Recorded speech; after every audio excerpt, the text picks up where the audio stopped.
The theory of relativity is like a puzzle, made up of pieces of information that compose a much bigger picture. Ever since Einstein conceived the theory of relativity, there are always a couple of pieces to that puzzle that didn't quite fit. One of those pieces was backwards, and the other piece Einstein pulled out of the theory of relativity because he felt it wasn't relevant. So therefore, the theory of relativity has never quite been complete.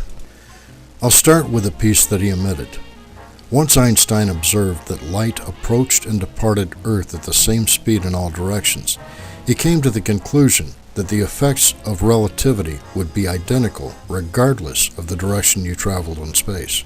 So Einstein omitted direction from the theory of relativity. Well, direction is a critical component in determining speed. Speed is the distance that something moves in a given time and direction. If something isn't moving in a particular direction, well, then it's not moving.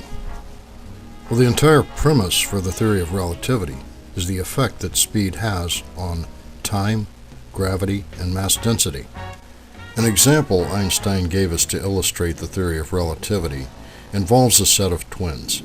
One would stay behind on Earth, and the other would board a spaceship that travels at near light speed. According to Einstein, the passenger on the ship would age very slowly in relationship to his earthbound twin. He would return to Earth not much older than when he left, only to find that his twin had become an old man. Let's actually chart this spaceship's voyage. In this example, we'll say that light speed is 1,000 miles per hour, and our space traveler hopes to achieve a near light speed of 900 miles per hour. Next, we have to consider the speed and direction of the Earth. Just like launching a plane from an aircraft carrier, you don't want to take off in the wrong direction. Let's say that the Earth is traveling 100 miles per hour. If you launch in the same direction that the Earth is traveling, then you only have to increase your speed by 800 miles per hour. If you launched in the opposite direction, in order to attain a net speed of 900 miles per hour, you'd have to accelerate 1,000 miles per hour. So we make the obvious choice and increase our speed by 800 miles per hour, which gives us a total speed of 900 miles per hour. So as the space-bound twin embarks on his journey, he ages very slowly relative to his earthbound twin. And on this journey, the space traveler twin is traveling 8 times faster than his earthbound twin, who is traveling 8 times slower than he is. So now it's time to turn the ship around to head home. On his inbound trip, the pilot utilizes the same speed ratio relative to Earth as he used on his outbound trip. So now the situation's reversed. The spacebound twin is now traveling 8 times slower than his earthbound twin, who's now traveling 8 times faster than he is. Now that the speed of the two twins has reversed, it's logical to assume that their aging process would reverse as well. So now it's the earthbound twin that's aging slowly in comparison to the spacebound twin, who, when he returns to Earth, will find that he's the same age as the earthbound twin. This is similar to a supersonic jet aircraft that outruns its own sound. Once it slows down and returns to Earth, everything returns to normal. Regardless of the changes that a space traveler goes through as a result of the theory of relativity, when he turns his ship around to return to Earth, he basically undoes everything that happened to him as a result of the theory of relativity, and when he gets back to Earth, everything will have been as if he never left to begin with. According to the theory of relativity, time, gravity, and mass density are all affected as you accelerate towards the speed of light. According to Einstein, time slows down and gravity and mass density intensify. Once you slow back down to Earth speed, everything reverts back to normal. So when you accelerate, time slows down and gravity and mass density intensify. When you turn around and return to Earth speed, time speeds up again and gravity and mass density diminish. If the Earth's speed were to increase by as little as 1 mile per hour, the Earth's gravity and mass density would increase as well. Granted, not by a significant amount, but certainly by a measurable amount. You might assume that if the Earth were to slow by 1 mile per hour, the opposite would occur. Well, not according to Einstein. The theory of relativity addresses speed between Earth speed and the speed of light. And Einstein says that this occurs equally in all directions from Earth. Well, if you can only go faster than Earth in all directions and you can't go slower, that only makes one statement, that the Earth is standing still. Galileo went to a lot of personal sacrifice to show us that the Earth was not standing still. The Earth is orbiting the Sun at 66,000 miles per hour. Now combine that with the speed of the Sun as it travels through space in its galactic orbit. Then combine that with the speed of our galaxy as our galaxy travels through the universe. Regardless of what the theory of relativity might suggest, the Earth is certainly not standing still. If you're traveling at near light speed and you decrease your speed to Earth's speed, then both gravity and mass density will decrease to normal. So it only makes sense that if you decrease your speed from Earth's speed, that gravity and mass density will continue to decrease. To what end? Well, eventually gravity and mass density will cease to exist. This will occur at zero velocity. Earlier, I made an example where the Earth was moving forward at 100 miles per hour, and a ship returning to Earth was moving at a speed 8 times slower than that, which means it was moving in the opposite direction from the Earth. I only made that example to illustrate how relativity reconciles itself when a ship returns to its point of origin. In reality, it would have been impossible for the ship to achieve that speed, because in order to achieve a speed 8 times less than that of the Earth, it would have had to pass a point of zero velocity. And at the point of zero velocity, light, matter, energy, everything diminishes to the point of non-existence.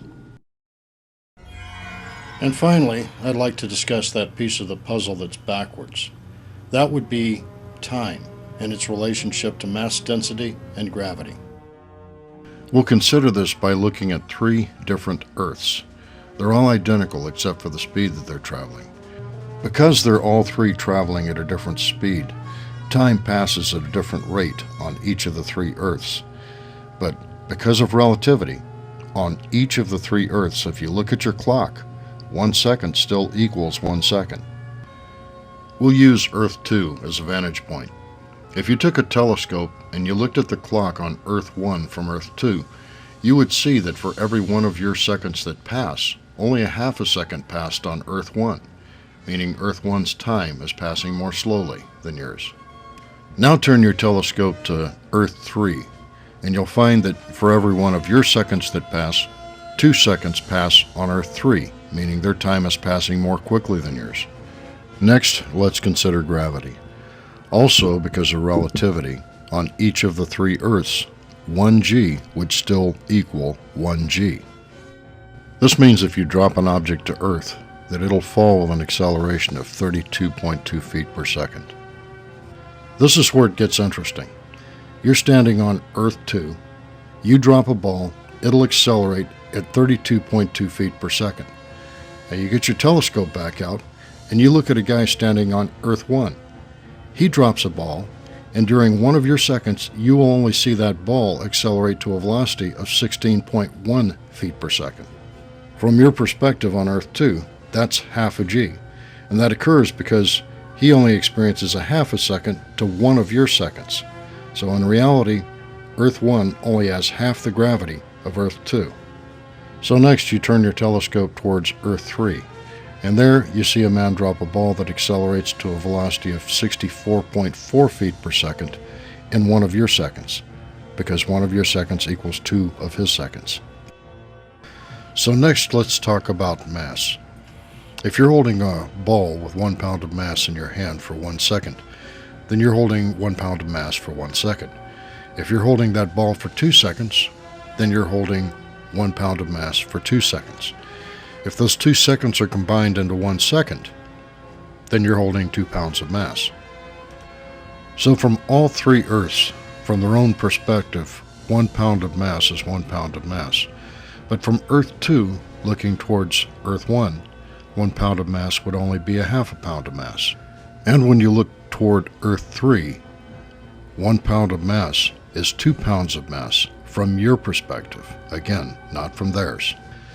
And most important, to an observer on all 3 Earths traveling at 3 different speeds, having 3 different time values, the speed of light is still 186,300 miles per second. In this example, we've judged the effects of relativity on Earth 1 and Earth 3 from Earth 2, which is not really a good idea because Earth 2, as well as the other two Earths, are constantly changing speed and direction. This would be like trying to keep track of the speed and direction of all the cars on the racetrack from one of the moving cars. The only way to accurately gauge the direction and speed of an object through space is to do so from a static point of zero velocity. So Einstein says that when time increases or accelerates, mass density and gravity decrease. To me, that seems like a blatant contradiction. As demonstrated in the preceding examples, we saw that time and everything measured by it increases and decreases in direct proportion to speed. In the last 10 minutes, I've discussed 3 points revising the theory of relativity. The first being direction is extremely important in considering relativity. The second, relativity is all about velocity, and you can't determine an object's velocity without having a fixed point of reference, and the Earth is not a fixed point of reference. And third, gravity and mass density increase and decrease proportionate to time, not contrary to it. With these 3 changes to the theory of relativity, now it makes sense. In the remainder of this video, I'm going to offer you at least 10 different points that will verify that this revised theory of relativity works. But first I want you to consider that until now, everyone has considered the speed of the Earth to be the speed at which relativity begins, when that speed is actually at the point of zero velocity. On a scale between 0 and light speed, where would you suppose that we'll find Earth's velocity? Again, at zero velocity, time, light, matter, and gravity all cease to exist. And at the other extreme, Einstein made it very clear that we could never achieve the speed of light. Because mass density becomes so intense as we near the speed of light, no amount of energy can push us to that point. Well, judging by the Earth's mass density and gravity, I'm betting that we'll find ourselves right up against that barrier, and that small differences in our velocity make a big difference in gravity and mass density. So the existence of all matter takes place in a very small window that's very close to the speed of light. And what would happen if we slowed down from this very small window of existence? Matter wouldn't simply diminish to the point of non-existence as it lost velocity. At some point, it would give up its physical form and revert back to the state of pure energy from which it came. I'll begin with a basic observation that verifies that when an object increases in speed, that its gravity and mass density also increase. The Earth is orbiting the Sun at 66,000 miles per hour, which means during the March equinox, the Earth is traveling 66,000 miles per hour slower than our Sun, while during the September equinox, the Earth is traveling 66,000 miles per hour faster than our Sun. So in the course of a year, the Earth's speed varies by 133,000 miles per hour. Remember the example of the 3 Earths traveling at 3 different speeds. Time passed at a different rate on each of the 3 Earths, as well as everything measured by time. It wasn't obvious to their occupants, though. To each of them, 1 second was still 1 second, 1 pound was still 1 pound, and 1 G was still 1 G. It was only to an outside observer that a difference was apparent. On Earth, we wouldn't be able to perceive a change in the Earth's gravity or mass density as a result of its orbital speed. But if you look at the gravitational relationship between the Earth and the Moon and the Earth and the Sun, it becomes apparent. If time and therefore gravity accelerates along with velocity, then during the September equinox, the Earth's gravity towards the Sun should be the strongest out of the entire year.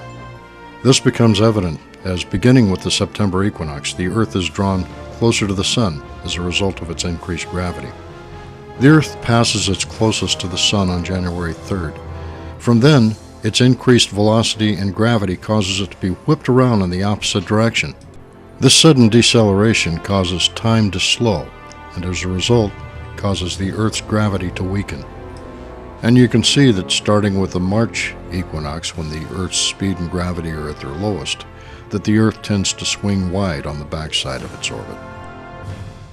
The first point that would verify this revised theory of relativity would be the fact that all satellites have an offset elliptical orbit. This is a result of the satellite's oscillating gravity, which is a result of the satellite's oscillating time, which is a result of the satellite's oscillating orbital speed. There's another way that you can see with your own eyes that gravity increases and decreases proportionate to orbital speed, and that would be to observe the tides. During the September equinox, the Earth is traveling faster than the Sun, and the Moon is traveling faster than the Earth. At this point, the Moon's velocity is at its highest point out of the entire year. If indeed gravity is proportionate to velocity, then at this point, the Moon's gravity will be at its highest of the entire year. And that increased gravity would be apparent in the Earth's tides. This chart, produced by the National Oceanic and Atmospheric Administration, offers a model by which to predict annual tide cycles. And this model shows very clearly that the highest tide predicted for every year falls squarely on the September equinox. The National Oceanic and Atmospheric Administration created this model by averaging the tides from 1930 to 2006. By averaging 76 years' worth of tidal activity, they eliminated any earthly influences over the tides like weather. In doing so, they created a model that exclusively represents the gravitational relationship between the Earth and Sun during one orbit. In this gravitational footprint, the Earth's gravity peaks as it races past the Sun. The Earth's speed and gravity causes it to whip around the Sun, where its velocity quickly plummets. The Earth then switches gears as it changes speed and direction around the backside of the Sun, thus completing one orbital footprint of the Earth around the Sun. But this isn't just the Earth's orbital footprint. This is a universal orbital footprint that would apply to any satellite that's in orbit anywhere. If that's the case, then the gravitational footprint left behind by one lunar orbit should be very similar to the gravitational footprint left behind by one solar orbit. So there you have it, the tidal effects of one Earth orbit versus one lunar orbit. That's a double confirmation that orbital speed affects gravity. The second fact that would verify this revised theory of relativity is that the faster a satellite travels, the greater its gravity becomes, whether it's the Earth in its annual orbit or the Moon in its monthly orbit. There's one more indicator that you can see with your own eyes that proves that the Earth's gravity increases with its orbital speed, and that's the occurrence of meteor showers. Not only does the Earth's increased gravity pull it closer to the Sun during this leg of its orbit, but it also reaches further out into space, attracting meteors that would normally be beyond its reach. And as it turns out, the most spectacular meteor showers of the entire year take place during this time period. The third item that would verify this revised theory of relativity is the fact that meteor showers increase as the Earth's orbital speed is at its peak. We've seen that time is directly proportionate to orbital speed, but gravity is not the only thing that time affects. Everything that's measured by time is affected as well, including the heat and light that we receive from the Sun. When you look at the orbital path of the Earth around the Sun, one question comes to mind. Seeing how much closer the Earth travels to the Sun in the winter months, you would assume that we would receive a lot more heat and light from the Sun than we do in the summer months. The Earth's temperature only varies by 3 degrees per year at the equator, and oddly enough, it's at its coolest in January and December when you'd expect it to be at its warmest. The next question might be, how can it be that the winter months and the summer months all consist of about 30 days? It would appear that months like May were much longer than months like November. For the sake of an example, let's say that the Earth travels twice as far in the month of May as it does in the month of November. In both months, the Earth revolves 30 times. So if the Earth is spinning 30 times in half the distance, then that means the Earth is spinning twice as fast. If the Earth is spinning twice as fast, then so are all the clocks on Earth. In other words, the rate at which time is passing has doubled as well. So if time is passing twice as fast in November as it is in May, then that means in November, the Earth is receiving half as much heat and light from the Sun per second as it is in May. Granted, this is an exaggeration, but this example illustrates how the heat and light the Earth experiences from the Sun is regulated year-round regardless of the Earth's distance from the Sun as a result of its oscillating speed and time. So the fourth item that would verify this revised theory of relativity is the fact that the amount of heat and light that the Earth receives from the Sun remains consistent year-round regardless of the distance of the Earth from the Sun. Next, we'll see another example of how light is directly proportionate to orbital speed by looking at pulsars. Pulsars are made up of at least a couple stars that are racing through space locked in each other's orbit. One is constantly racing ahead while the other is constantly falling behind. And of course, time is accelerated on the leading star as it diminishes on the trailing star. What this means to an observer on Earth is as we watch the leading star, we'll see, for example, 2 seconds worth of light being emitted for every Earth second that passes, while we only see 1 second worth of light being emitted by the trailing star for every Earth second that passes. The fifth point that would verify this revised theory of relativity is the fact that the light being emitted from pulsars corresponds with the orbital speed of its stars. This revised relativity also explains what becomes of inertia that satellites lose to centrifugal force during their orbits. In the 1600s, Sir Isaac Newton logged and documented the orbital paths and characteristics of satellites and planets.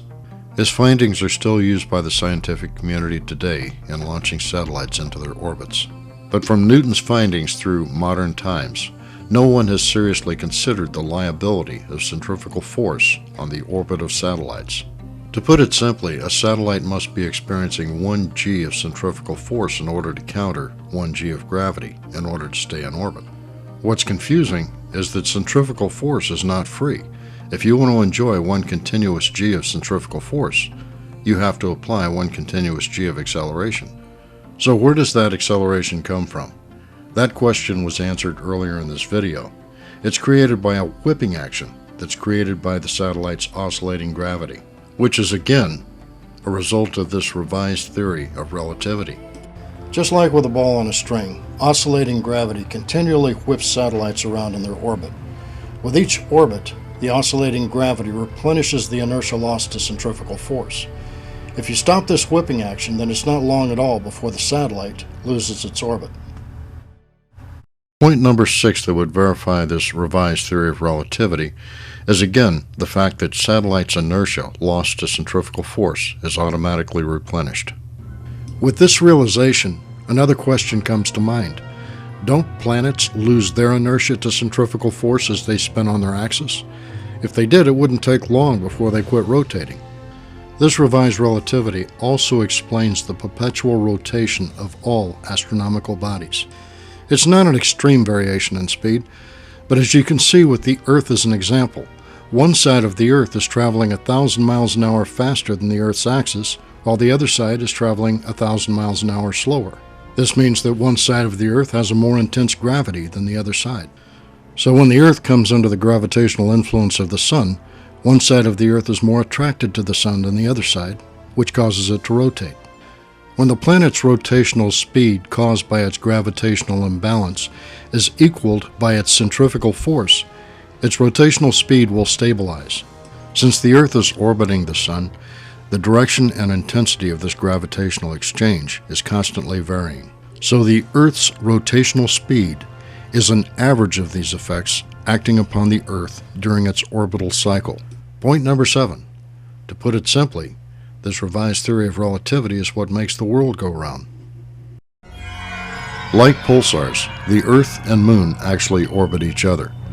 Of their total orbital mass, the Earth makes up 85% and the Moon 15%. When you observe their combined orbital activity, 85% of what you see is on the part of the Moon and 15% on the part of the Earth. So as the Earth travels on its orbit around the Sun, it's gently being pulled backward and forward and side to side. Although it's very slight, this subtle deflection does affect the passage of time on Earth in its annual orbit. The reason I bring this up is that the Sun and its planets also orbit each other.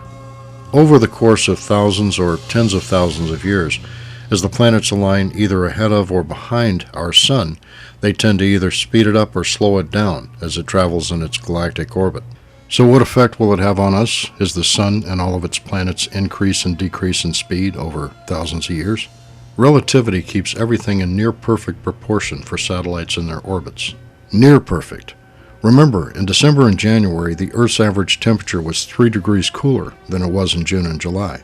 So if we see a 3-degree variance in the Earth's average annual temperature as a result of the Earth's orbital speed, then as the entire solar system speeds and slows, we can expect to see long-term warming and cooling on the Earth. Point number 8. If this revised relativity is correct, then as the alignment of the planets pulled our Sun faster and slower in its path, then we'd experience long-term weather changes, which we do.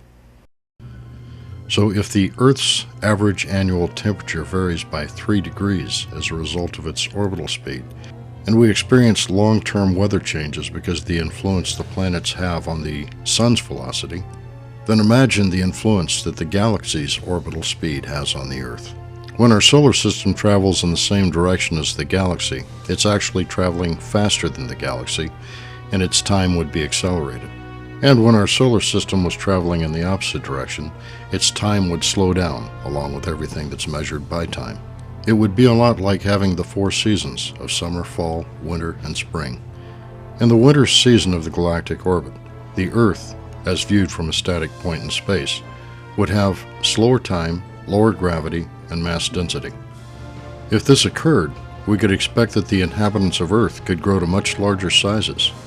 Although these larger creatures would enjoy agility from the lower gravity, it's likely that their lungs would also be larger to breathe the thinner air. And then as our solar system swung into the galactic spring, our gravity and mass density would begin to increase. As the Earth's gravity increased, it's likely that these large creatures wouldn't be able to stand under their own weight. Those that survived might have done so by spending all or part of their time in the zero buoyancy of water. Then as our solar system swings into its galactic summer, the Earth's time, gravity, and mass density all intensify. It's likely that this would be the time that all organic sediment would be compressed into coal and oil. The tectonic plates would be more mobile, and new mountain ranges would be formed. It's also likely that if we looked at the sediment from this period of time, that because of the Earth's increased gravity, we'd see a lot more cosmic debris, like iridium. Point number 9. Evidence revealed in the Earth's geologic record would indicate that the Earth's gravity has increased and decreased at regular intervals. I'm saving the best for last. Mars offers the most conclusive evidence yet that relativity governs time and everything that's measured by it at low orbital speeds. It's very evident by Mars's massive water erosion that it's recently experienced rain, lots of rain. Right now, the barometric pressure of Mars's atmosphere is equal to Earth's atmosphere at 100,000 feet. At that barometric pressure, water would instantly vaporize. There's just no way that it could rain. But it has rained recently on Mars, and judging by the lack of impact craters in the areas that have been affected by water erosion, it appears to have been a fairly recent occurrence. In order for rain to even be possible, the circumstances have to be just right. Here on Earth, with a barometric pressure of 29.9 inches of mercury, it has to be between 32 degrees Fahrenheit and 212 degrees Fahrenheit for water to even exist in its liquid form. So not too long ago, Mars had an atmosphere that had a barometric pressure and a temperature that was very similar to ours. In order to support an Earth-like rain-bearing atmosphere, Mars would have to have an Earth-like gravity, which means its gravity would have to increase nearly twofold. At the peak of our galactic summer, not only would the gravity on Mars reach its peak, but the light and heat received from the Sun would increase in the same proportion. Revised relativity offers an explanation as to how Mars acquires the increased light and heat from the Sun and the increased gravity that's required to support a rain-bearing atmosphere.